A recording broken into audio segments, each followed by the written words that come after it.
Аз камсыз үй бүлөлөргө картошка берилди. Аталган жардам Альянс Алтын өнүктүрүү фондунан каралды. Кымбатчылыктагы мындай көмөккө жардам алгандар ыраазы.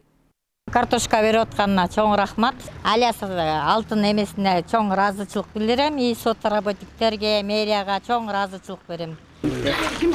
Бул ирет ар бир үй бүлө 2 каптан картошка алып кетишти. Талаш шаары боюнча каттоодо турган жардамга муктаж үй бүлөлөрдүн 60-ына берилди. Мындан сырткары облустагы интернаттарга да жеткирилүүдө.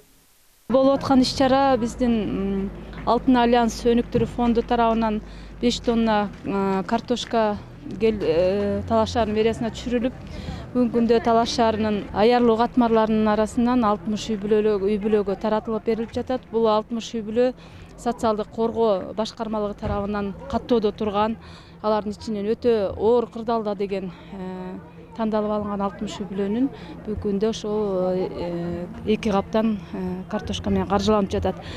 Альянс Алтын фондунун мындай демилгеси облус башчысы тарабынан колдоого алынган. Долбоордун негизинде аз камсыздарга жардам берүү ушул областагы.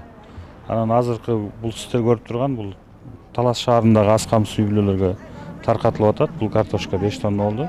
Анан мындан тышкары дагы областтын башка жерлериндеги интернаттарга ушу аз камсыз муктаж адамдарга берилген да. Кыргыз Республикасынын президентинин Талас облусунда ыйгарым укуктуу өкүлү Дарданов Нурлан Камалбековичтин демилгеси менен болуп атат. 120 баланы тарбиялаган Талас Атайын жалпы билим берүүчү жатак мектебине да картошка берилди. Бул үчүн демөөрчүлөрдүн дарегине ыраазычылыктар айтылууда. Бул биринчи эле жардам эмес, былтыр мурда жылдары да ушундай жардам беришкен. Картошка өрөөнүн былтыр дагы ушундай долбоор менен келип бизге түшүрүп кетишкен, жардам беришкен.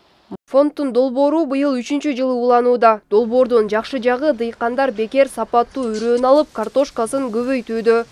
Ошол эле учурда күзүндө дыйкандардан кайтарылган картошка жардамга муктаждарга берилет. Бактыгүл Дүйшөнова, Калмурат Мейманбеков, Эркинай Жумабекова, Талас облусу.